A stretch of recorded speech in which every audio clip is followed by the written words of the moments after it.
Cruzando as Conversas. Oferecimento Galeazzi Sul. Há 40 anos a evolução dos metais. Associação dos Oficiais da Brigada Militar. Defendendo quem protege você. O Badesul valoriza você. Valoriza o Rio Grande. Conte sempre com o Badesul. E Porto Color. Boa noite, eu sou Guilherme Macalossi e começa aqui na RDC TV mais uma edição do Cruzando as Conversas, o seu programa de análise e debates. Hoje nós vamos falar sobre burocracia, digitalização de serviços, os entraves da economia brasileira. Fiquem ligados, o programa está com conteúdo de primeira linha e certamente será muito proveitoso para todos vocês que nos acompanham. O Cruzando as Conversas tem um oferecimento da Associação dos Oficiais da Brigada Militar, defendendo quem protege você. De Galeazzi Sul, há 40 anos, a evolução dos metais. Porto Color Soluções Gráficas, a Porto Color atendendo através do WhatsApp. Tem os serviços da Porto Color na sua casa. E também de Badesul. O Badesul valoriza você, valoriza o Rio Grande do Sul. E quem valoriza o Rio Grande do Sul está ao lado dos gaúchos em todos os momentos. Principalmente nos mais difíceis, e o Badesul está sempre ajudando no desenvolvimento do nosso estado, com investimento, inovação e muito trabalho. Com esse propósito, o Badesul contribui para o crescimento do Rio Grande do Sul e, junto com você, luta para superar todos os desafios. É pensando nisso e no desenvolvimento que o Badesul oferece oportunidades de financiamento para produtores rurais, municípios, empresas dos mais variados tamanhos e setores. A gente valoriza você, valoriza o nosso estado, Badesul, governo do Rio Grande do Sul, novas façanhas. Bem, como já é público e notório, como todo mundo já sabe, o Brasil é um país que sofre muito nos rankings internacionais de competição. Nós estamos, por exemplo, lá embaixo no Doing Business, que é um dos principais. No ranking de liberdade econômica da Heritage Foundation, feita com o Wall Street Journal, e publicada aqui no Brasil pelo Instituto de Estudos Empresariais, os números também não são nem um pouco estimulantes, nem um pouco positivos. E o Brasil vem caindo constantemente, o que denota a necessidade de reformas estruturantes que ainda não vieram na medida necessária para o tamanho do desafio que nós temos a enfrentar.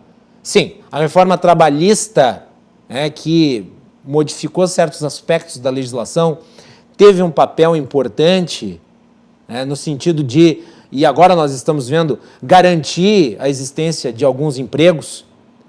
A reforma previdenciária ajudou o país a dar um fôlego maior para as suas contas públicas no longo prazo. Mas isso, obviamente, não é o suficiente. Nós temos aí pela frente uma reforma fiscal, nós temos pela frente uma reforma administrativa e nós estamos discutindo uma reforma tributária. A reforma tributária apresentada até aqui não trouxe bons auspícios, nem a federal, nem a estadual. Aliás, nós vamos nos dedicar amanhã a falar sobre isso aqui no programa. Já vou antecipar a pauta. Amanhã nós vamos ter o deputado Thiago Simon, o Matheus Bandeira e o Eduardo Fernandes, que é o presidente do LID, falando sobre reforma tributária. Nós aqui no programa temos o maior interesse em analisar com detalhamento cada aspecto dessas legislações, porque elas dizem respeito ao nosso cotidiano, ao nosso dia a dia, e, obviamente, elas influenciam no resultado financeiro do país. A Confederação Nacional da Indústria divulgou recentemente o seu ranking de competitividade. Eu pedi para a Melanie selecionar aí o documento oficial da CNI, que é uma entidade muito importante da indústria aqui no Brasil, e os números, novamente, são lamentáveis. Melanie, vamos colocar aí no ar o documento? Está aí, então, Competitividade Brasil 2019-2020. Eu vou pedir para deixar essa imagem na tela, porque ela mostra aí o posicionamento do Brasil nos mais variados setores daquilo que pode ser considerado os elementos fundamentais para uma classificação positiva num ranking de competição. A classificação do Brasil geral é 17º lugar em 18 países avaliados. Estamos apenas à frente da Argentina. E daí, nas categorias. No trabalho, o Brasil está em 9º lugar. No financiamento, nós estamos em último lugar. É a pior posição.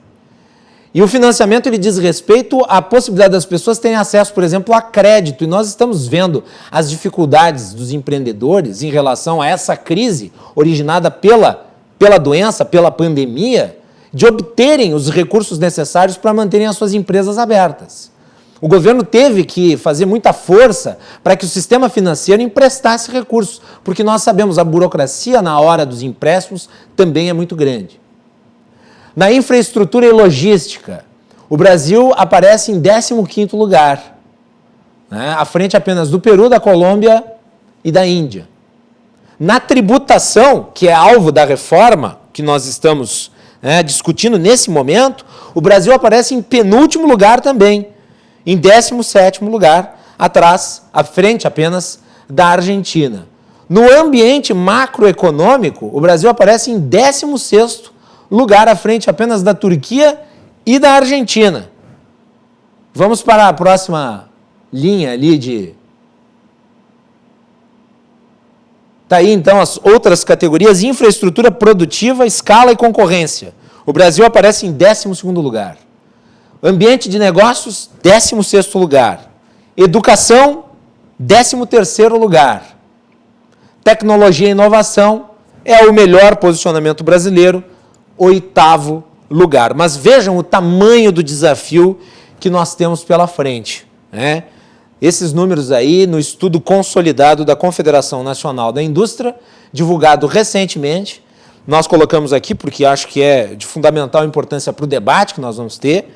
Muito do que nós vamos tratar aqui tem relação direta com os elementos trazidos aí pelo estudo da CNI. E quando a gente observa que a reforma tributária que está sendo montada, na realidade ela traz mais elementos de busca de arrecadação do que necessariamente de simplificação e diminuição do custo do Estado para nós, através da diminuição da arrecadação, nós ficamos perplexos e nós ficamos até mesmo inconformados. O Brasil simplesmente não pode piorar nesses indicadores. E há margem, como nós vemos, para a situação ficar ainda mais crítica, visto que nós estamos num momento delicado em que o Estado se torna mais presente. E à medida que o Estado se torna mais presente, a burocracia tende a se adensar. Então, esse momento é um momento muito grave para a liberdade individual, é um momento muito grave para a possibilidade de as pessoas empreenderem com liberdade. Isso tem que ser colocado, isso tem que ser destacado, e as reformas que serão feitas, elas devem buscar a liberdade, não o império de um Estado presente em todos os aspectos da nossa vida social, como é a história, a triste e longa história do Estado brasileiro. Muito bem, para falar sobre este assunto, eu convidei o advogado Guilherme Colling. Guilherme, bem-vindo, boa noite, prazer recebê-lo. Boa noite, Guilherme.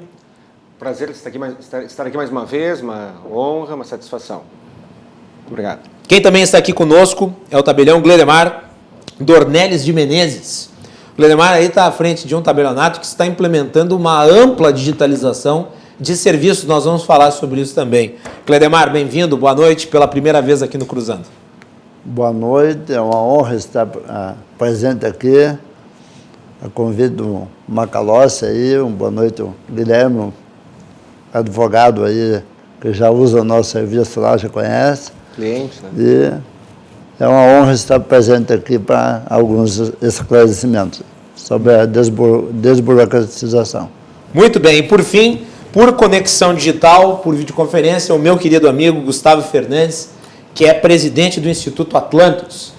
Gustavo, bem-vindo, boa noite. Boa noite, Macalossi, boa noite, amigos da mesa. Vamos ter um bom debate hoje, esse é um tema muito importante, ainda mais dado o contexto que o Macalossi acaba de apresentar para a gente. Muito bem, eu vou só alertar a produção que o meu ponto aqui está horrível, o som está realmente incomodando, então eu vou tirar o ponto, porque senão eu não vou conseguir ouvir os meus convidados. Agora diminuiu um pouco a interferência, Vamos ver, se continuar assim eu mantenho o ponto. Se voltar a interferência que eu estava ouvindo antes, eu vou tirar o ponto para conduzir melhor aqui o nosso programa, tá bem? Então vamos lá. Eu vou querer, obviamente, as impressões dos nossos convidados em relação a esse ranking aqui da Confederação Nacional da Indústria, antes de nós entrarmos especificamente nas temáticas da desburocratização e digitalização de serviços. Gustavo, começo por ti. Sim, esse é mais um estudo que comprova o que já é conhecido e trabalhado há muito tempo pelos liberais, né? A The Heritage Foundation tem estudos nesse sentido também, o Fraser Institute tem estudos nesse sentido também, porque o Brasil ele criou um sistema onde o poder público se serve muitas vezes do cidadão, né? Ele não serve o cidadão. Isso foi atingindo proporções muito complicadas. A gente vê um sistema de remuneração muito disfuncional, por exemplo, a gente vê um sistema tributário disfuncional, a gente vê um regramento trabalhista disfuncional. Então, hoje essa lógica ela se espalhou por diversos ramos do direito e criou um ônus para o cidadão, né? Então, essa palavra, inclusive a palavra burocracia, originalmente, ela não significava o que hoje ela significa, ela não tinha esse conceito pejorativo. Ela era simplesmente a forma como o Estado geria e operacionalizava as questões. Essa palavra começou a ter essa conotação justamente porque esse processo é ineficiente e prejudica o cidadão. Guilherme Colli. Bom, Guilherme, para qual câmera que eu olho? Tu olha para... Eu acho que... Por enquanto fala aí, porque a nossa câmera não está direcionada para ti. Está em campo, está no plano aberto. Vai lá, Guilherme. Assim, eu acho que é muita generosidade acreditar que o Estado apenas se serve do cidadão. É muito pior. Se fosse isso, não seria tão ruim. Tem o sadismo. Eu vejo como um sadismo quando o cidadão é obrigado a empregar um esforço para pagar algo que ele já não deveria pagar, e o custo operacional, o custo para a execução daquele pagamento, para a execução daquela tarefa, é maior do que o próprio pagamento que ele efetua, muitas vezes. Nós temos um problema cultural. Daqui a pouco, tu vai me dizer, na semana passada, eu mencionei muito a questão da nossa cultura, e tu vai dizer que eu não sou mais advogado, eu sou antropólogo, mas o problema é cultural. Sim, mas o problema tudo tem a ver com a cultura brasileira. Eu vou dar um relato meu, que eu fiquei traumatizado. Eu me formei em Direito em 99. Passei na prova da OAB ainda no último semestre, na época era possível fazer a prova no último semestre. Eu peguei uma certidão, eu fui obrigado a pegar uma certidão de aprovado na prova da OAB, que eu peguei na OAB e levei para a OAB. Quer dizer, é um movimento desnecessário que eu fiz 20 anos atrás. Inacreditável. Aí agora, outro relato pessoal. Como o advogado pode ter no máximo 5 processos fora do seu estado, e eu tenho ações em Santa Catarina, Paraná, São Paulo e Bahia, eu terei de me credenciar nas seccionais destes estados, ou de alguns deles. A relação de documentos que eu preciso pegar para proceder a essa tarefa me custa mais do que a própria anuidade adicional que eu terei de pagar, que para mim é um mal menor, é um desaforo, mas eu engulo isso. Mas eu terei todo esse sofrimento, esse gasto de tempo, e estou falando de um advogado, de um escritório de advocacia. Agora imagina aquela empresa, aquela pessoa que pratica o ato heróico, que é um ato heróico, de abrir uma empresa em que ele tem que pegar certidões e licenças de diversas secretarias que não se comunicam entre si, que são incoerentes. É altamente inibitório ser empreendedor nesse país. É altamente inibitório, a pessoa é punida. E isso vai na contramão da ideia de digitalização hoje da atuação profissional, porque não é mais aquele caso em que você constitui o seu advogado na cidade, você é o advogado da cidade. Não, está globalizado. Com a digitalização, você pode ser advogado de uma pessoa em qualquer lugar. É o meu caso. Você pode prestar o serviço para ela daqui de Porto Alegre, sei lá em Recife.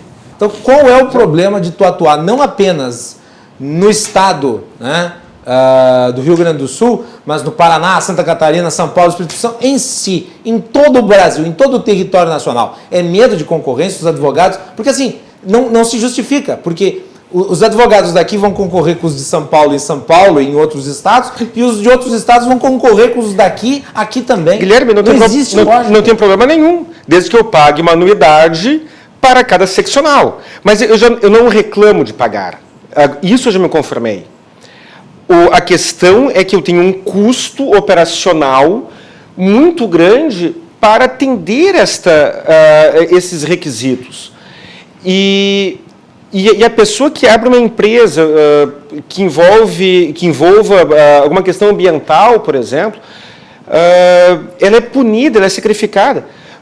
Guilherme, vai pedir autorização para cortar uma árvore.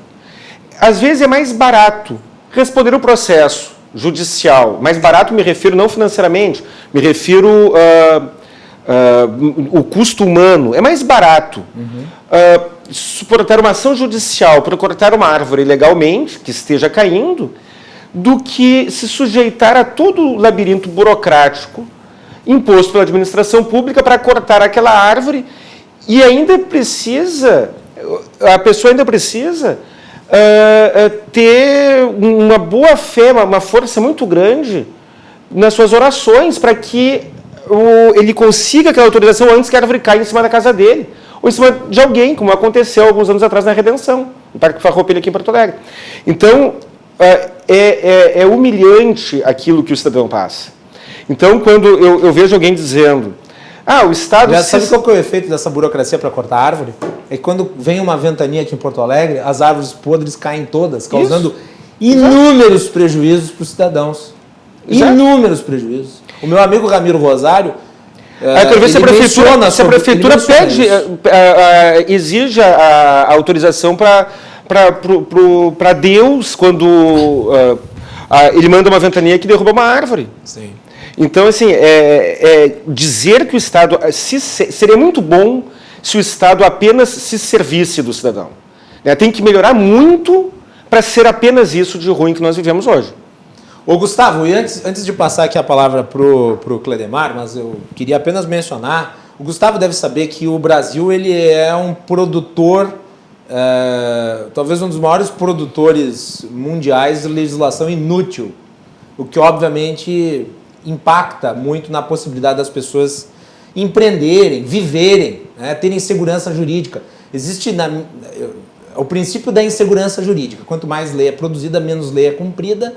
Portanto, você estabelece um ambiente de insegurança à margem de uma quantidade excessiva de legislação. E nós temos visto constantemente, Gustavo, parlamentares com uma visão liberalizante da economia, não mais se pautando por ir ao parlamento propor legislação, mas criar revogaços.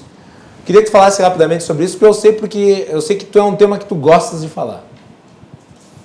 Não só gosto, como tive uma experiência muito importante para mim, pessoalmente, com relação a isso. O vereador Camozato, com quem eu tenho orgulho de trabalhar, foi o presidente da Comissão Especial de Revisão Legislativa de Porto Alegre. E eu, na parte técnica, comandei isso, Foi um trabalho muito exaustivo, só em leis ordinárias, que foi o que a gente acabou focando, foram 12.840 leis. E leis, algumas delas com conteúdos assim, algumas perderam sentido no tempo e algumas jamais tiveram sentido e hoje em dia se tornam ainda mais sem sentido,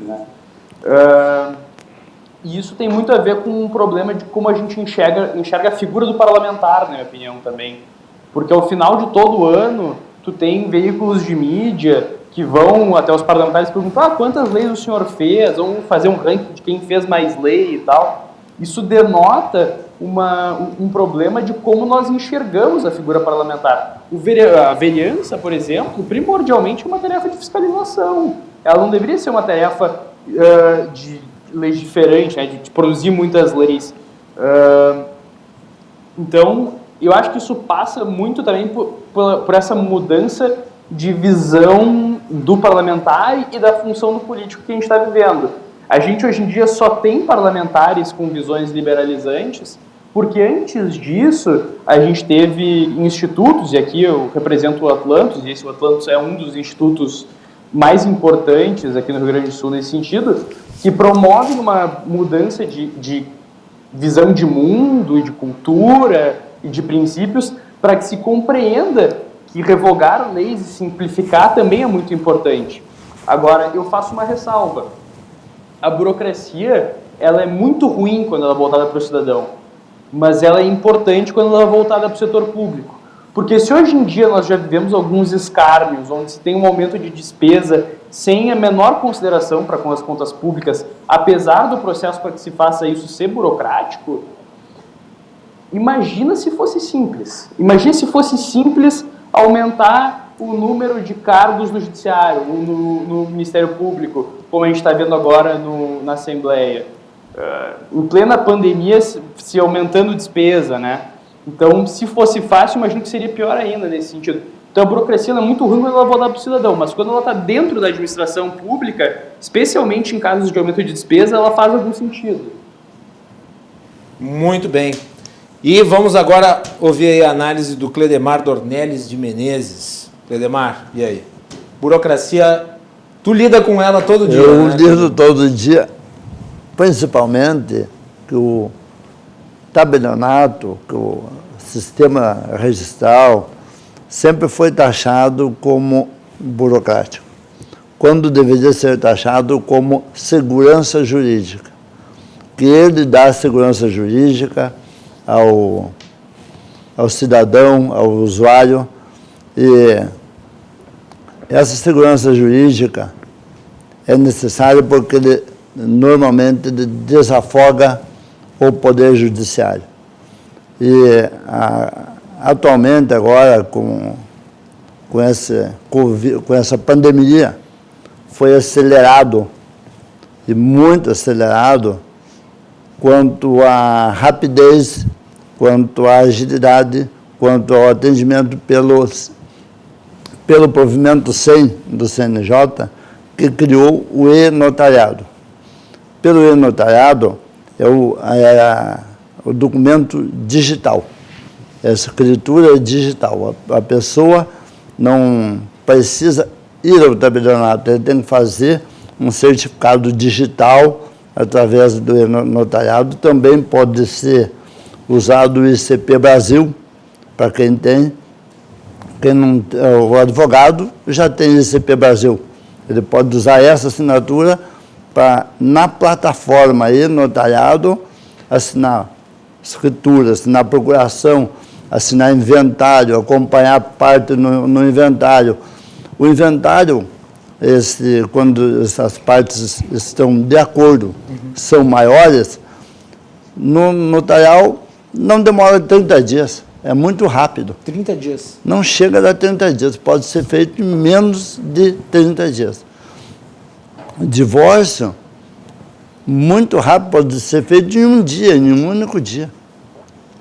As pessoas estão de acordo, não têm filhos menores, em um dia ele pode sair com o divórcio. E agora com o e-notariado, que não é mais presencial, até facilita, porque tem casais já separados de fato há tempo, e um já mora em uma cidade, outro em outra, eles não vão precisar ir em um tabelionato. Os dois, eles podem assinar de forma digital, né? Esse sistema do e-notariado, que foi criado através do provimento 100, isso aqui já foi uma batalha de muito tempo do Colégio Notarial, buscando o documento digital, passando para digital. E agora, com a pandemia, isso se acelerou e saiu o provimento 100. E todo o tabelião já está apto a fornecer o certificado e notariado. E isso é uma coisa que podemos deixar de destacar, que é um certificado que é fornecido a toda pessoa que procura, de forma gratuita, sem nenhum custo, sem nada de despesa. Faz o certificado digital aqui, em Porto Alegre, no segundo, ali onde eu sou titular, vale para o Brasil todo. Ele é antigamente fazia aquela fichinha, o cadastro era naquele local. Hoje tem o certificado digital para assinar documento em qualquer tabelionato do Brasil. E ele está identificado pelo tabelionato aqui de Porto Alegre. Ele cria uma espécie de registro, ele automaticamente nacional, faz um registro porque nacional. o e-notariado criou uma central nacional do e-notariado, né? Então, já sai com o QR Code, já sai tudo direitinho. No celular dele fica a assinatura notarial, o certificado. E por ali ele pode fazer. Então, isso aí, o documento digital tem o mesmo valor do documento presencial. A mesma segurança jurídica. A pessoa entra na plataforma, manifesta a vontade, que o tabelião ele vai fazer o quê? A vontade da parte. Está vendendo, ele vai assinar, vai concordar com a venda, vai concordar com o preço, vai ver as condições. Eu posso fazer aqui do estúdio, se eu quiser. Pode fazer aqui dentro do estúdio. Você aqui dentro do estúdio pode estar assinando uma escritura de compra e venda, pode estar comprando, pode estar vendendo, pode estar fazendo uma procuração pelo e-notariado. E vai aparecer na plataforma, vai aparecer vai acompanhar a leitura no teu computador, no teu celular, vai acompanhar a leitura do ato, vai concordar, vai discordar, vai alterar, vai pedir alteração. E também temos o ato híbrido, que um está presente e o outro está assinando digitalmente. Então, entra a plataforma, a pessoa aparece na plataforma, o não presente, e o outro está assinando presencialmente, né? Então, ainda temos o ato híbrido. Hoje, já está sendo procurado, já fiz vários atos, muitas procurações, de forma digital, compra e venda de forma digital. Já temos atos híbridos, que uma das partes comparece e a outra vem da forma digital. E eu acho que futuramente o digital vai ser, a maior parte vai ser digital. Hoje não tem porquê. Porque um certificado digital, PDCP Brasil, tinha um custo, tinha um preço. E está limitado, daí poucos têm esse certificado. Hoje, no Brasil todo, tem em torno de 8 milhões de certificados. Mas agora, com a plataforma e-notariado, que vai ser gratuito, então tende a democratizar. Acho que, de repente, dentro de um ano, nós vamos ter 60, 70 milhões de certificados. Que o cidadão comum vai lá, o cidadão normal vai lá e eu quero fazer um certificado digital, ele vai fazer. Não que é um avanço extraordinário, porque 8 milhões foi o que se conseguiu ao longo da história. Ao longo da história. E agora, acho que dentro de um ano, nós certamente vamos atingir lá perto desses 50, 60 milhões. Porque as pessoas estão procurando, estão fazendo seu certificado, ele vai estar com a assinatura no celular dele. É uma coisa assim, rápida, fácil, sem enfrentar fila, sem aguardar a fila em cartório. Então, ali no próprio cartório, assim, a gente vê consideravelmente a diminuição de fila já. Porque muito está vindo já de forma digital, o encaminhamento do ato, o agendamento, o dia da assinatura, o comparecimento digital, né? Então, já praticamos atos aí que a pessoa estava viajando, né? Parou, a tal hora, tal dia vai ser assinado o teu ato. Ele vai, estaciona, é uma agilidade, uma facilidade que se dá desde os atos mais mais relativos à vida social, como, por exemplo, o casamento, o fim do casamento. O fim do casamento. Até mesmo compra de... A união estável, o final da compra união de estável. imóvel e outros... A partilha, a partilha de bens também, o inventário. Então, daquela do cotidiano, do dia a dia, o ato voluntário, ele vai ter uma facilidade muito, muito grande. Muito bem. Sobre isso aí. O meu querido Lamana Paiva está lhe mandando um abraço, Cledemar. Um abraço para o Lamana também. Lamana mandou assim: olá, meu caríssimo amigo Macalossi, por favor tratar bem o eminente colega Menezes. E notarial a serviço da perfeição. Obrigado, Lamana. Olha aí. Lamana sempre está na nossa audiência. Um abraço. Muito nos honra com o seu prestígio, Lamana. Collins. Bom, primeiro, meu testemunho, eu sou cliente do Dr. Menezes e ponho a mão no fogo pela eficiência e qualidade do serviço. Mas eu vejo que a tecnologia ela tem vindo a facilitar a agilidade, né, de todos os atos em geral. O problema é a resistência humana. Guilherme, tu não vai acreditar. Eu provavelmente vou acreditar. Eu sou uma pessoa crente. Tu é crente? Principalmente quando se trata de absurdos, eu sou crente. Alguns anos atrás, foi criado nos processos judiciais o sistema Bacenjude. Era muito bom. Sim. O credor, numa ação de execução, pedia a penhora online dos créditos que o devedor tinha em sua conta. Hoje isso funciona muito bem. Mas, por um bom tempo, o advogado se deparava... Eu trabalhei nisso quando fui da Secretaria da Fazenda em Farroupilha, a gente fazia as cobranças fiscais do município. Fazia as cobranças? Em que ano foi isso? Isso foi em 2008, 2009, 2010, 2011. Acho que... naquela... Estava ainda muito incidental, mas já era utilizado. Tu tinha que fazer uma solicitação jurídica para acessar o Bacenjude. Só que, no caso do judiciário, muitos juízes... Eu despachavam o seguinte: eu era advogado do credor e pedia a penhora online e o juiz dizia: indefiro a penhora online porque este juízo não é credenciado no sistema Bacenjude. Aí o advogado precisava recorrer, ir para o Tribunal de Justiça para tentar obter aquela penhora online. E ainda tinha que rezar para que aquele procedimento, aquela decisão de segundo grau fosse proferida, obrigando o juiz de primeiro grau a proceder à penhora antes que o devedor retirasse o dinheiro da conta. Quer dizer, é um sistema feito, né, um sistema moderno feito, criado, entregue, em que por muito tempo existia uma resistência humana.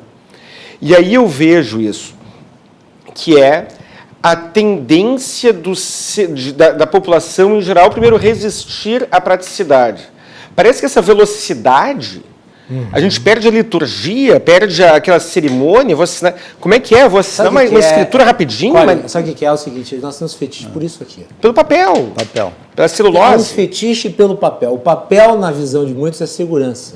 Exato. Como se o papel não pudesse ser adulterado, como se o papel não pudesse ser extraviado. Olha, o que eu já perdi de papel nessa minha vida, aí é brincadeira. Isso é o nosso câncer, porque...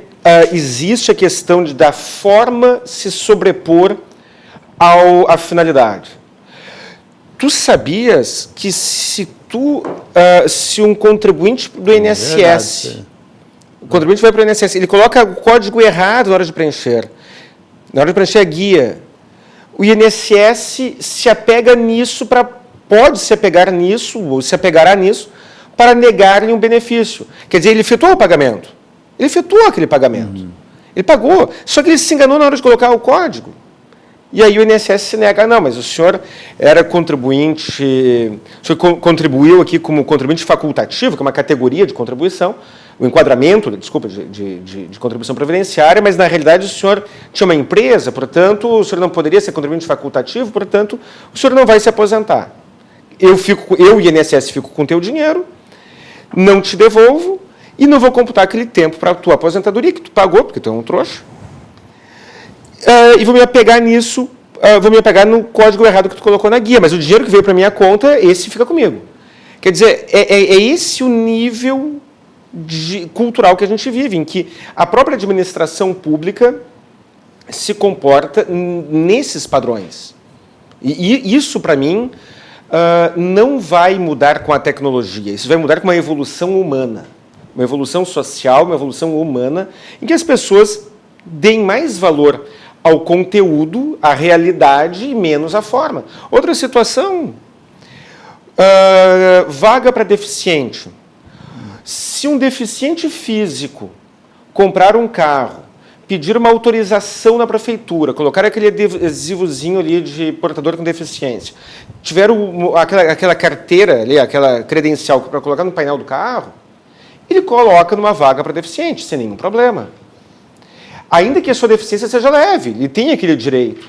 Mas esse mesmo deficiente, essa mesma pessoa, ou melhor, se uma pessoa com uma deficiência muito pior, pegar um outro automóvel, pegar o automóvel do marido, da esposa, do filho, e colocar naquela vaga para deficiente, ele poderá ser multado. Poderá ser multado, ou seja, e não adianta explicar para o agente de trânsito.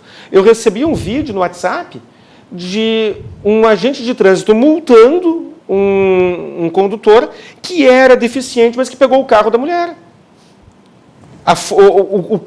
Qual é a lógica disso? Qual é o sentido disso? A forma se sobrepõe à realidade. Parece que a legislação se aplica ao carro do deficiente, não ao deficiente em si.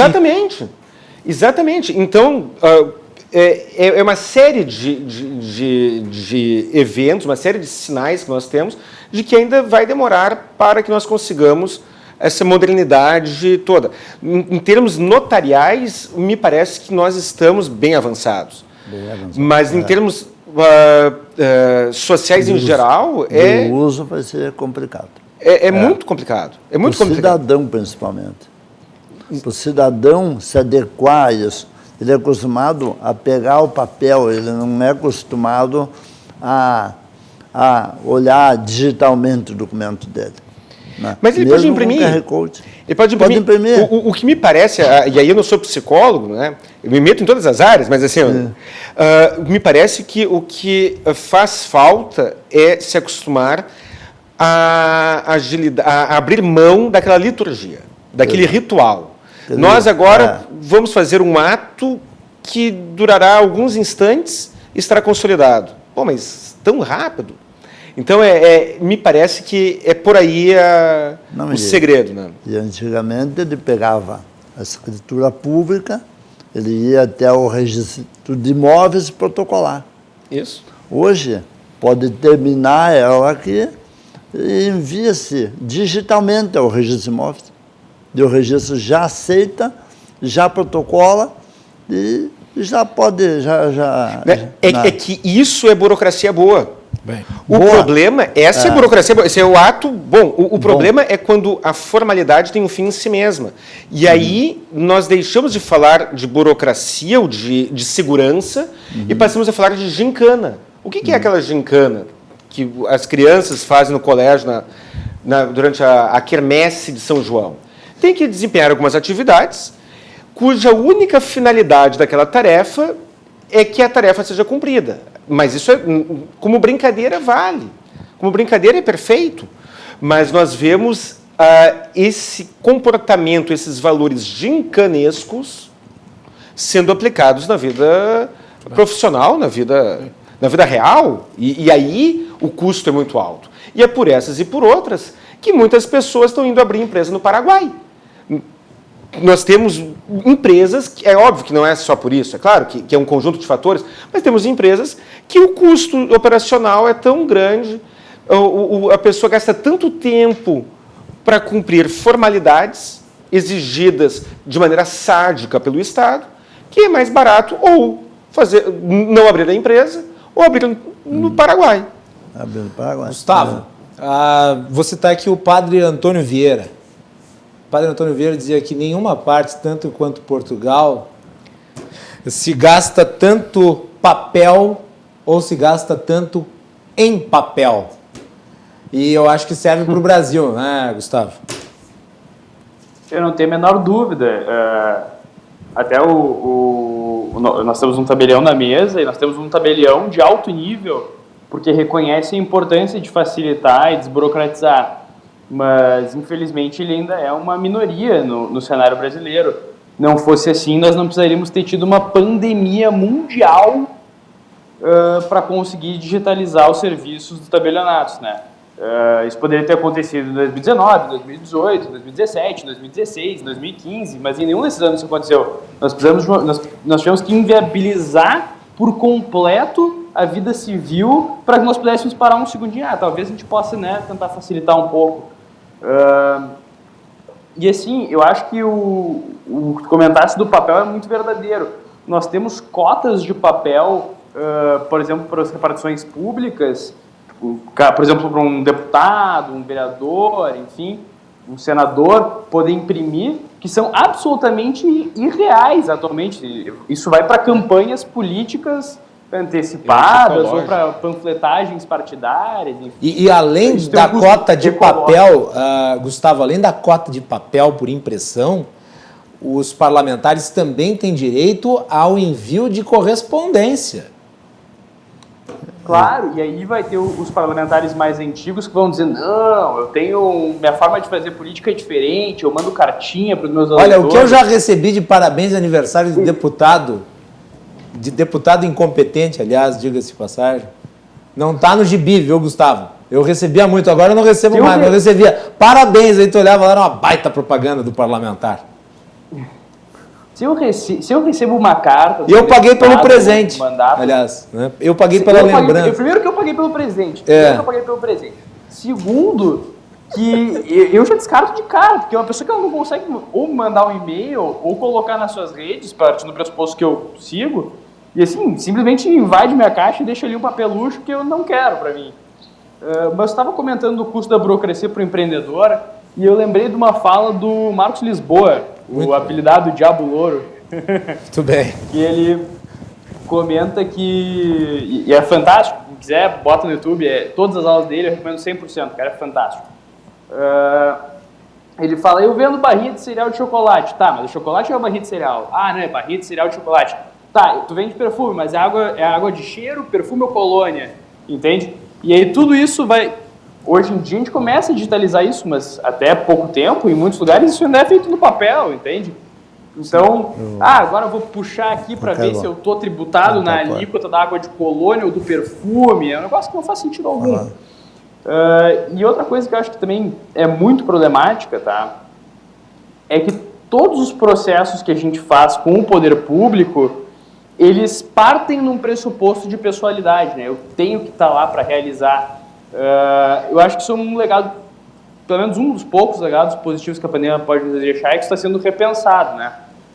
Mas ainda assim a gente vê órgãos que estão muito reticentes em acatar esse tipo de coisa. Por exemplo, eu também sou advogado, eu tenho muita dificuldade, por exemplo, se eu quisesse pegar autos em carga, eu não poderia pedir para um servidor digitalizar para mim, porque isso está fora de cogitação do ponto de vista deles, de atuação profissional muitas vezes.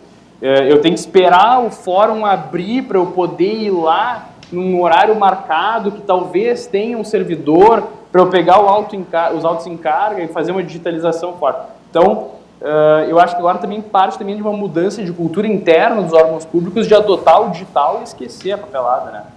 É aquela história, né? Você tem a adoção do digital e criam-se legislações para a adoção do digital e o próprio setor público atrapalha a adoção do digital porque ele parece não confiar naquela legislação facilitadora que foi criada por ele.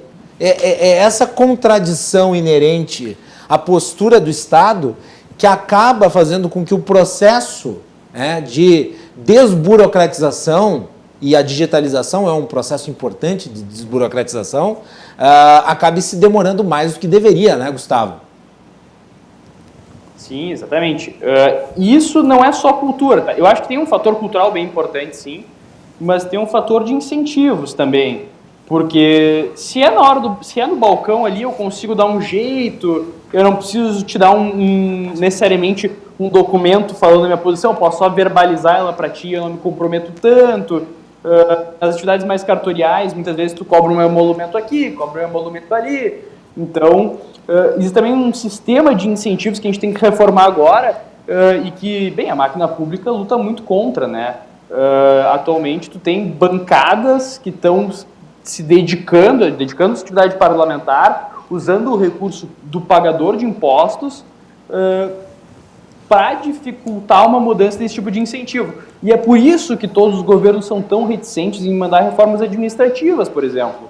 Porque a partir do momento em que tu manda uma reforma administrativa que melhora a dinâmica e torna mais veloz, torna mais eficiente a prestação do serviço por parte do Estado, ao mesmo tempo ele torna mais complicada a vida de uma pessoa que está numa zona de muito conforto, que vai ter que se deslocar dessa zona de conforto para uma zona de aprendizagem, que necessariamente impõe um custo pessoal de capacitação, né?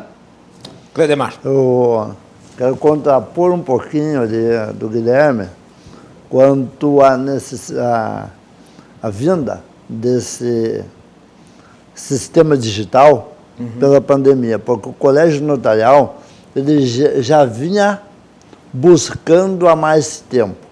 Tanto que a Corregedoria Geral... São dois Guilhermes, Cledemar, dois Guilhermes, Gustavo lá e dois Guilhermes aqui contigo. Gustavo, vai lá. Então, vai lá. O Gustavo falou que precisou da pandemia. Mas a Corregedoria Geral da Justiça do Rio Grande do Sul se antecipou que o ano passado ele já tinha editado o provimento 10, 2019, autorizando o notariado a criar a plataforma no Rio Grande do Sul.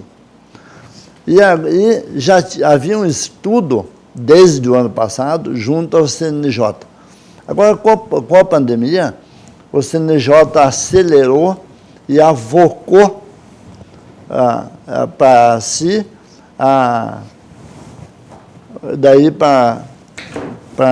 Caiu a caneta. Caiu a caneta. Deixa ela falar. Depois tu pega. Não, para impor logo essa digitalização. Certo. Por quê? E daí fez de forma nacional. Criou uma plataforma nacional. Mas a estadual já estava começando. Tanto é que... Quer dizer que aqui no Estado, o Estado, portanto, é pioneiro. É pioneiro. Não, São Paulo também tinha. São Paulo também já tinha, mas todos eram estaduais. E aí o CNJ regulamentou de forma nacional. Tanto eu cheguei aqui em Porto Alegre em novembro e mudei para um local novo, mais moderno, já modernizei, e eu estava aqui, obrigado. Eu já estava implantando pelo provimento 10 da Corregedoria aqui, e nisso veio o provimento 100. Já tinha praticado alguns atos pelo sistema anterior. Veio o 100, eu já logo entrei já no provimento 100, mas eu já vinha fazendo digitalização a passos mais lentos, né? Isso aí, então, realmente, a pandemia acelerou. Mas não foi só a pandemia que forçou a criação. Acelerou, mas já estava sendo criado a digitalização para desburocratizar. Muito bem. Feito o esclarecimento, vamos fazer um intervalo. Oi, Gustavo. Fale. Só um ponto. Não, eu concordo plenamente. Só que aí que está, justamente, não estava andando tão rápido, justamente porque existem forças que atuam de maneira a lentificar um pouco esse processo, né?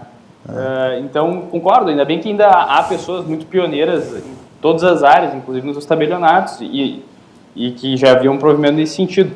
Mas a gente realmente precisou de um fator externo para pressionar o nosso sistema atual para que ele pegasse, né, velocidade e entregasse no tempo que a sociedade estava demandando. Muito bem. E eu acho que é importante ressaltar que a pandemia acelerou muitos processos que estavam sendo atravancados por vícios culturais, políticos do Brasil em relação a não apenas a questões relativas ao ambiente burocrático, mas em diversas legislações, né? Eu lembro que antes da pandemia havia um enorme cenário de dúvida em relação à efetividade do home office. E o home office hoje ajudou a salvar uma parte da economia brasileira. E veio para ficar. Veio para ficar, inclusive... Isso aí caducou, né? Hã? Isso aí caducou, MP, né? Mas eu estou falando, o processo de trabalhar através do home office veio para ficar. Isso. Vai ter que se editar algum tipo de legislação que de alguma maneira sirva para regulamentar esse pessoal aí que vai trabalhar de casa, porque o custo é menor para as empresas. Isso é fundamental, né? Principalmente num período pós-pandemia, nós ainda não estamos nele, mas num período pós-pandemia em que as dificuldades ainda serão muitas, né? Então, mesmo com o MP tendo caducado, o fato é que está aí, está posto e mostrou efetividade. Mostrou que o grau de produtividade não cai, que muitas vezes cresce. Então, quer dizer, essa digitalização, não apenas de serviços, mas do trabalho, ela tende a se tornar regra em muitos casos. Claro, não é possível em todos, mas em muitos casos tende a se tornar uma regra. Nós vamos fazer um intervalo e nós voltamos para continuar discutindo estes assuntos aqui no Cruzando as Conversas de hoje.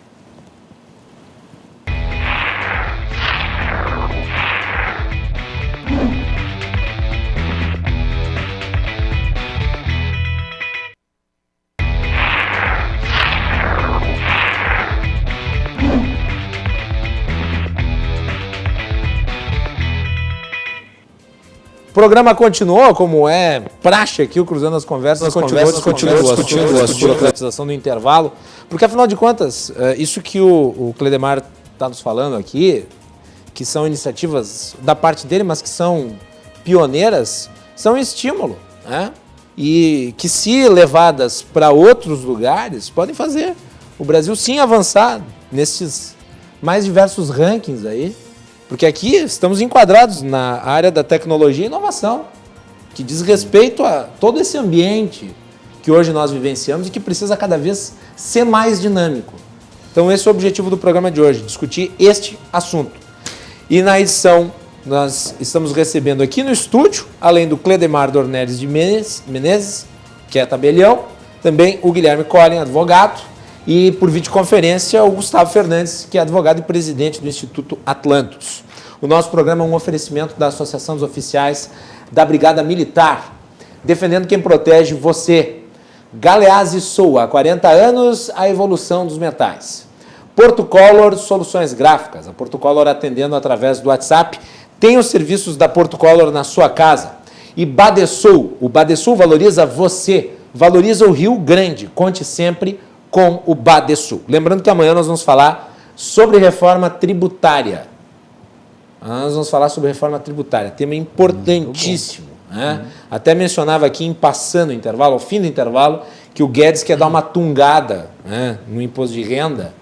Poxa, Guedes, o que é isso? Quer dar uma tungada nas deduções do imposto de renda para cobrir o valor do auxílio emergencial? Porque a renda se concentra entre os 10% da população, que são os 10 mais ricos. Espera aí, uma parte desses 10%, a maior parte desses 10% não são pessoas ricas de forma nenhuma. Elas só têm muito mais renda do que os pobres, que são miseráveis. Agora, isso não significa que essas pessoas sejam ricas. Não. Essas pessoas são de classe média. São as pessoas que estão pagando a conta. São as pessoas que foram afetadas. Se tirar as deduções, os mais ricos, aquele 1%, 2% dos milionários, bilionários, não vão sofrer nenhum tipo de consequência. Mas a classe média, essa sim será tungada.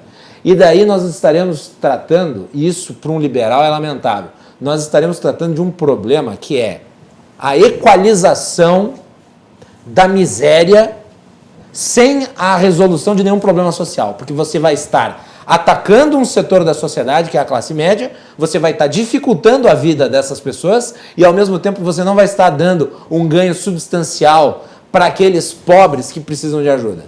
Então, você não resolve problema nenhum, você apenas cria uma dificuldade a mais. Né? Então, esse é um ponto, mas nós vamos falar mais sobre isso aqui no programa.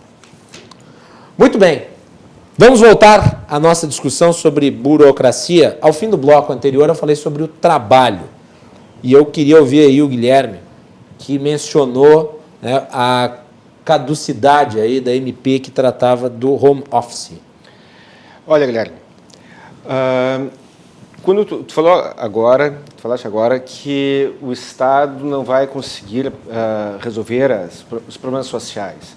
Eu tenho dúvidas se ele deseja realmente resolver algum problema social quando ele interfere em relações que deveriam ser e muitas vezes são amistosas e são problematizadas pelo Estado. Vamos imaginar, eu sou o empregador e tu é meu empregado. A gente pode até inverter. Tu é o empregador, eu sou teu empregado. Uhum. Eu quero trabalhar em casa e tu quer que eu trabalhe em casa.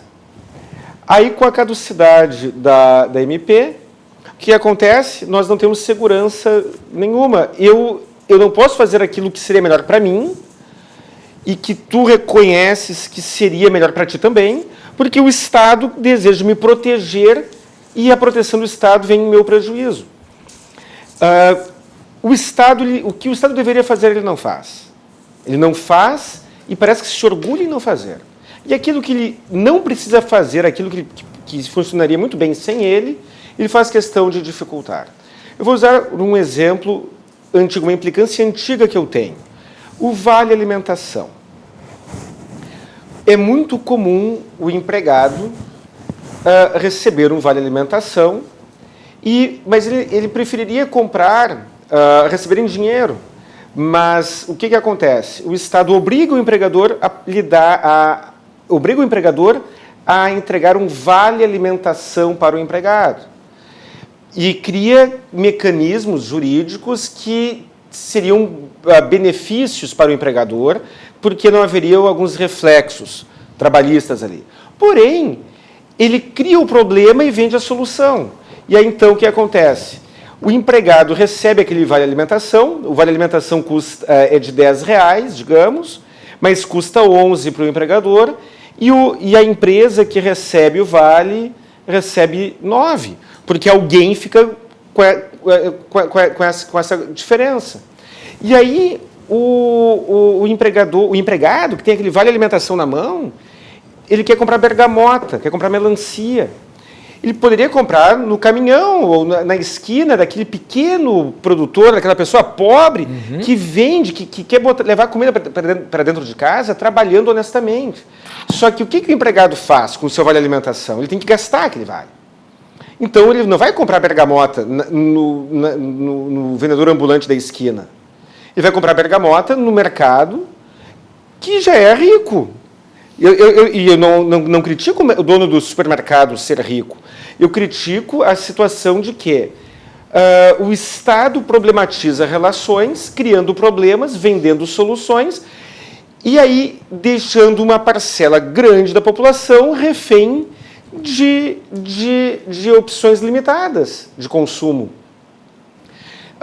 Essa tutela estatal em que o cidadão é tratado como se fosse hipossuficiente para tudo, como se fosse incapaz de gerir a própria vida, tem um preço que vai em prejuízo do próprio cidadão. Aquela pessoa que deveria ser protegida, que teoricamente seria protegida, ela é prejudicada por aquela proteção. Eu poderia ficar elencando aqui exemplos a noite toda, mas a linha é essa. Ia ter 4 programas aí para tu falar. Não é muito pouco, teria 20. Né? Mas então, assim, essa situação do Estado se meter nas relações amigáveis, o Estado semeia a discórdia. Ele semeia a discórdia, porque o empregado quer trabalhar em casa, o empregador quer que o empregado trabalhe em casa, mas gera aquela insegurança, gera aquele veneno em que o empregado não pode nem confiar, o empregador não pode nem confiar, dizendo o seguinte: tu quer trabalhar em casa? Perfeito, vai para casa, se tu acha que é melhor para ti, vai para casa, trabalha. Eu ganho, tu ganha, fica melhor para todo mundo. Não, o empregador ele corre o risco de ser prejudicado por uma regra que é altamente deletéria, altamente contraproducente, é altamente inibitória. Então, é o que eu penso, é por essas e por outras que eu sou tão ranzinza, né, reclamando tanto do Estado, mas é que não tem outro jeito, né? Gustavo. Macalossi, acho que está perfeita a colocação do Guilherme. Eu tenho, inclusive, vou te convidar a participar do Atlantis, Guilherme. Viu? Depois eu passo o contato dele para ti, Gustavo. E eu acho que o Cledemar, pelo seu pioneirismo na área do tabelionato, aí também merece um convite. Também merece. Primeiro tabelião convidado a participar de um Instituto Liberal. Ia ser uma honra. Isso foi uma honra. O primeiro aí. Vai lá, Gustavo. Pô, convidadíssimo. Mas assim, isso para além do que o Guilherme comentou, de que se intromete nas relações privadas, e se intromete nas relações privadas sem ter menor conhecimento sobre a relação em que ele está se metendo, às vezes sujeita as pessoas a algumas coisas um pouco imorais, né? Eu, por exemplo, todo mundo aqui já sabe, eu sou um liberal, tenho ensino superior, minha mãe me deu comida quando eu era criança, eu tenho capacidade neurológica, acho que adequada, acima do mínimo ali. Não sou pessoa frágil nem nada do gênero, mas mesmo assim sou obrigado a recolher INSS, que para mim é uma excrescência, que na minha visão de mundo é um sério problema, mas eu não posso fugir, porque existe um ordenamento jurídico que ele é absolutamente impositivo, que ele é para o meu bem, mas ele é coercitivo. Então eu acho que isso inclusive deveria ser toda vez que alguém ouvir uma política pública, deveria se perguntar se eu posso não participar dela. Porque se ela é tão boa assim, eu tenho que poder não participar dela. Muito bem.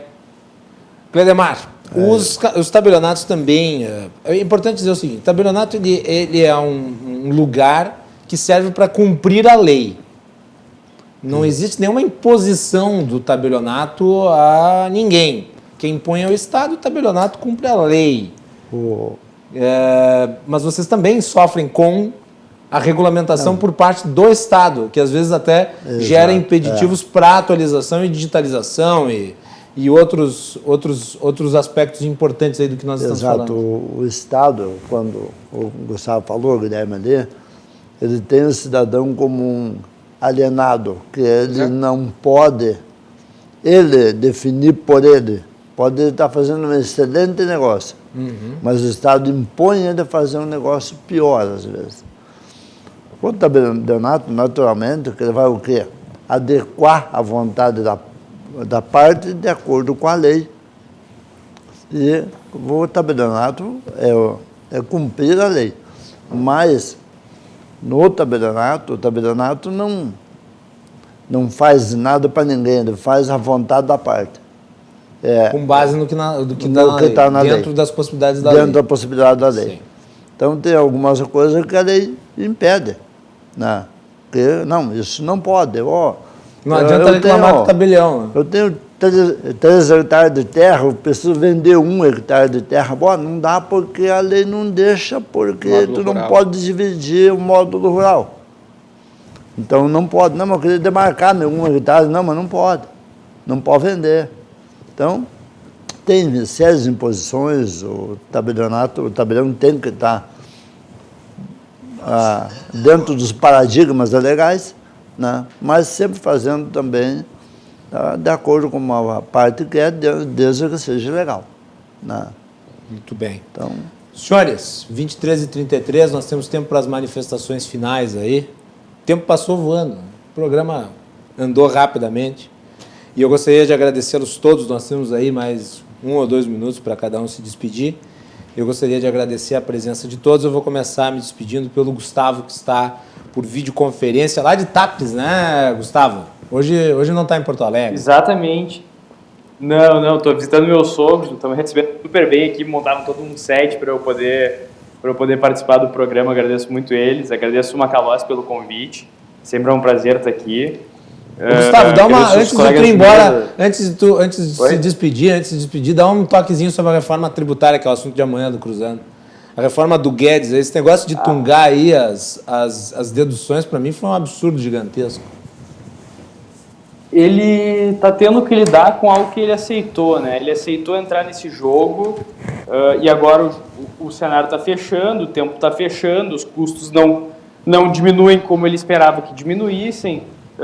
E tu não consegue fazer uma reforma tributária contundente, tu não consegue cortar despesa, né? Isso. O Brasil... E a gente só está tendo aumento de despesa. A gente está tendo aumento de despesa, a gente está tendo aumento de despesa durante a pandemia. o que em qualquer país com uma base ética mais estruturada colocaria pessoas na rua com um ódio no olhar, entendeu? Que é, olha, vocês querem pegar mais dinheiro de mim, vocês estão quebrando, vocês querem pegar mais dinheiro de mim. Não faz sentido algum. Mas quanto à burocracia específica... a reforma do Estado é bem ruim também, viu, Macalossi? Então abordem amanhã aí, boa sorte para os debatedores, mas a reforma do Estado é lamentável. Alguém que se disse um inovador, que é só resolver o fluxo de caixa, propondo um pacote de aumento de impostos. É realmente muito triste. A curva de Laffer. Exatamente, a curva de Laffer. Não adianta aumentar a arrecadação, porque quanto mais tu aumentar a arrecadação agora, mais tu vai fazer com que pessoas soneguem, porque ninguém aguenta mais pagar. Então, a pessoa faz a conta e para ela vale mais a pena sonegar e arcar com o risco, entende? Mas quanto ao tema da burocracia, eu gostaria de deixar um recado, Macalossi, para todos os empreendedores, tá? Toca a bala. Hoje em dia nós temos a Lei de Liberdade Econômica. Importante. Essa lei só vai pegar se nós judicializarmos os momentos em que ela não for respeitada. Ela já está em vigor, ela é desrespeitada diuturnamente por órgãos públicos, e eu não vejo ainda o movimento social e empresarial necessário de fazer essa lei valer, de incomodar os órgãos públicos, de mostrar que a sociedade aprovou essa lei porque há um problema latente e que ela oferece soluções muito oportunas. Então, não importa se é no âmbito federal, no âmbito estadual ou no âmbito do município de Porto Alegre, nos 3 níveis, a lei de liberdade econômica, a declaração de liberdade econômica, muda um pouco o nome conforme o ente federativo, mas é uma arma extremamente valiosa do empreendedor e que tem que ser utilizada. Muito bem. Gustavo, obrigado aí pela participação. Desculpe o incômodo aí junto à tua família. Espero que eles tenham compreendido, mas acho que valeu a pena. É um prazer. Muito bem. Gustavo Fernandes, advogado, presidente do Instituto Atlantos. Eu sempre recomendo que as pessoas acompanhem o trabalho do Instituto Atlantos na área do desenvolvimento econômico, das teses liberais. É um importante think tank aqui de Porto Alegre. Também eu gostaria de agradecer a participação do Cledemar Dornelles de Menezes. Cledemar, parabéns aí pelo trabalho que vocês estão realizando. Eu acho que isso é inspirador, mostrando que sim, é possível trabalhar com a burocracia sem ser sanguinário em relação a quem está aí na vida social. Todos nós precisamos dos tabelionatos e eles têm que se modernizar, eles não podem ser uma atravanca para o desenvolvimento, eles devem ser um aliado no desenvolvimento. Exatamente. Né? Obrigado. Eu agradeço também o convite que eu recebi, me sinto honrado de ter participado, espero ter colaborado, ter tirado algumas dúvidas e estamos sempre à disposição, telefone ou lá no cartório mesmo, ou também para outros assuntos, debates que for necessário com relação ao notariado. A gente está sempre à disposição para colaborar. Muito bem, muito obrigado novamente aí pela sua participação aqui hoje. Eu que agradeço. Tá? E Guilherme, obrigado também por ter vindo hoje e te deixo com a última palavra. Muito obrigado pelo convite. Para mim, uma honra, uma satisfação. E eu gostaria de concluir compartilhando uma obsessão que eu tenho, uma obsessão saudável. Olhar fora da caixa. Muito nós sofremos com a questão da burocracia ou da burocracia. Existe a burocracia útil, necessária. Existe aquela que tem um fim em si mesma. E de tanto nós convivermos com aquilo que não faz sentido, mas é tão presente na nossa vida que muitas vezes a gente não se apercebe do absurdo que é. Quando o absurdo acontece na primeira vez, ele é absurdo. Quando o absurdo se repete diariamente, parece que ele deixa de ser absurdo aos nossos olhos. Mas ele não deixa de ser, ele continua sendo. Então, meu convite, olhemos todos fora da caixa. Façamos que nem o Dr. Menezes, que é pioneiro desde os anos 80, em tudo. Olhemos fora da caixa no sentido de nos questionarmos o que realmente é necessário. E agora muita gente fala mal do servidor público e eu vou defender um pouquinho, concluindo aqui, mas eu vou defender um pouquinho o servidor público. o sistema não foi criado pelo cara que está atrás do balcão. Não. O sistema foi criado por uma estrutura muito pouco inteligente e ele é uma peça, ele é uma parte daquela engrenagem, que nem eu sou uma parte da engrenagem da sociedade em geral, todos nós somos. Mas se você for servidor público e estiver olhando, estiver assistindo o programa, pense que do outro lado do balcão tem alguém que depende do seu trabalho. E muitas vezes é possível facilitar, é possível flexibilizar. Quando há essa mútua cooperação entre todos os segmentos da sociedade, todos ganham. E quando cada um olha apenas para si mesmo, pensando, a minha parte, especificamente a minha parte que eu já fiz, e aquilo ali é o teu problema, todos nós perdemos. Então, Guilherme, peço perdão se me excedi no tempo aqui, mas nós temos um dever social. Acho que todos os dias nós devemos tentar cooperar para a evolução da sociedade e hoje o meu pedido, o meu convite é este. Então é isso aí, eu me uno a esse convite feito pelo meu xará aqui, vamos pensar todos fora da caixa, né? Até para que a gente possa sair mais rápido dessa crise, é fundamental. E eu vou encerrar esse bloco com uma outra citação. Antes eu citei o padre Antônio Vieira, agora eu vou citar o grande Roberto Campos, que descreveu a Constituição brasileira como uma mistura de dicionário de utopias e regulamentação minuciosa do efêmero. Intervalo e voltamos na sequência.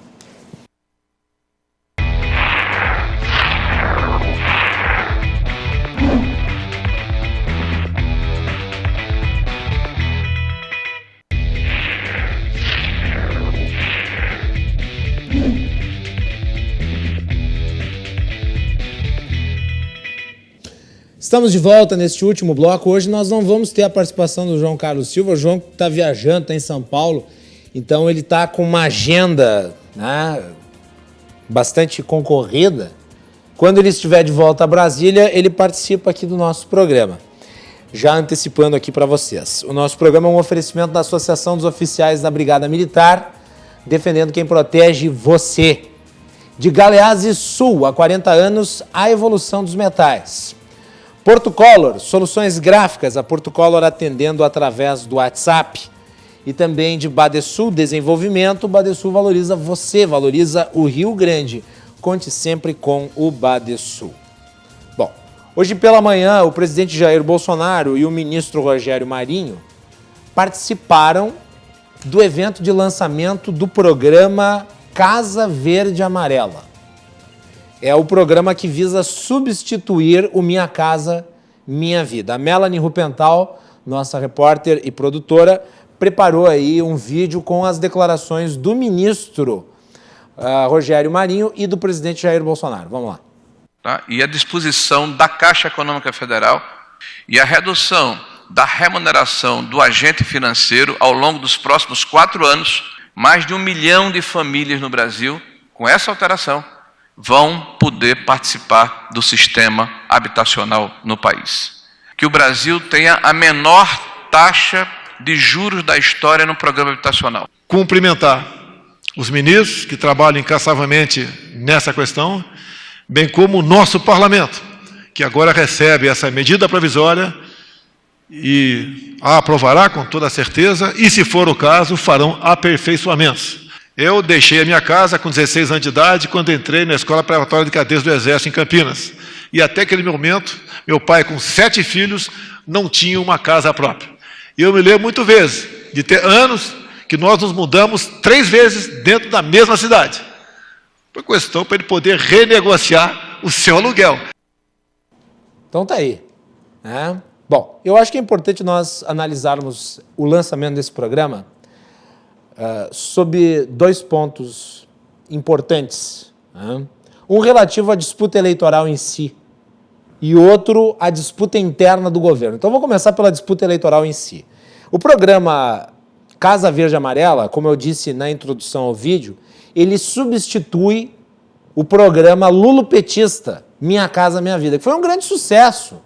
Né? A Dilma Rousseff e o Lula viajavam o país distribuindo casas populares.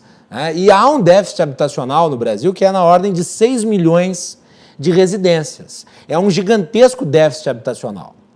O programa Minha Casa Minha Vida ficou meio que de lado depois do fim do governo petista. E agora vai ser retomado, só que com um slogan novo, que parte da lógica do governo de ter uma proposta social, uma pegada de cunho social mais evidente, o que não acontecia até aqui. O governo cria um programa que visa ampliar o número de casas populares e, ao mesmo tempo, gerar empregos. A geração de empregos do programa Casa Verde e Amarela está prevista ser na ordem de 1,4 milhão de postos de trabalho até 2024. O setor da construção civil é o setor que mais emprega no país. Ele é indiscutivelmente aquele que tem a maior mão de obra. Portanto, o governo, com este programa, ele mata dois coelhos de uma vez só. Ele dá uma resposta no âmbito social, principalmente para os mais pobres, porque esse programa vai beneficiar as as camadas mais pobres da nossa população, direcionado para as duas regiões em que havia uma maior demanda por isso, ou seja, as regiões norte e nordeste, com facilitação, inclusive, na área dos juros. Os juros para as casas que serão construídas nessas regiões serão menores do que os juros cobrados para as regiões sudeste, centro-oeste e sul. E, ao mesmo tempo, ele também atinge a sociedade no sentido de promover a empregabilidade, que hoje está em baixa em virtude da pandemia. Esse é um programa vinculado ao ministério do Rogério Marinho.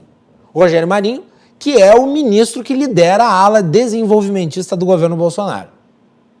E agora nós vamos falar sobre o ponto de vista da disputa interna do governo. Hoje o Paulo Guedes não esteve presente no evento.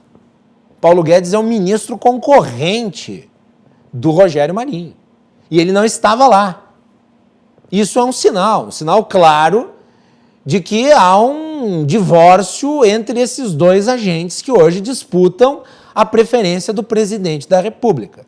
Na ausência de Paulo Guedes, Rogério Marinho brilhou, teve toda a atenção, recebeu todos os afagos e, claro, lá estavam presentes todos os demais aliados do Rogério Marinho que compõem esse núcleo político do governo e que tem se transformado no núcleo mais importante hoje do governo Bolsonaro, que é o núcleo desenvolvimentista, aquele que quer crescer em cima de grandes obras, de uma pegada social mais latente e do programa que hoje é um programa que está sendo reabilitado, este chamado, portanto, de Casa Verde e Amarela. Notem que há uma mudança de slogan, que não apenas abrange o Casa Verde e Amarela, mas que também diz respeito a outros. O Renda Brasil, que está sendo coordenado pelo Paulo Guedes, ele é o herdeiro do Bolsa Família. E o Pro Brasil, que é o Programa de Desenvolvimento Econômico, ele é o herdeiro do PAC, que era o Programa de Aceleração do Crescimento da época da Dilma e do Lula. Então você muda de slogan para fazer a mesma coisa. E com a mudança de slogan, você se apropria do programa, obedecendo, portanto, uma lógica eleitoral, política e não de Estado. O que é ruim, Porque, obviamente, ao obedecer uma lógica política, o programa deixa de ter um caráter perene. Passa a obedecer ao governante de turno e aos seus anseios, às suas ambições políticas. Isso é muito ruim. E não é a primeira vez que acontece, ok? O Bolsonaro faz com o lulopetismo o que o lulopetismo fez com o tucanato. O tucanato criou vários programas sociais que foram recriados exatamente como eram anteriormente, com novos nomes, e foram instrumentalizados a serviço da máquina publicitária do PT. O Bolsa Família era antes o Bolsa Escola. E outros programas, como Vale Gás, foram unificados. A unificação se deu na época do Fernando Henrique, e daí depois, no governo Lula, transformou-se no Bolsa Família, que ampliou, e daí o Lula transformou isso num ativo político poderoso e conseguiu muitos votos através do Bolsa Família. Agora o Renda Brasil vai ser a mesma coisa, né? É a lógica brasileira desde sempre se perpetuando. E é isso aí, nós voltamos amanhã a partir das 22h15 aqui na RDC para falar sobre reforma tributária. Nós vamos ter as participações de Matheus Bandeira, também do empresário presidente do LIDE aqui do Rio Grande do Sul, Eduardo Fernandes, e do deputado estadual Thiago Simon. Fiquem ligados na RDC TV. Boa noite.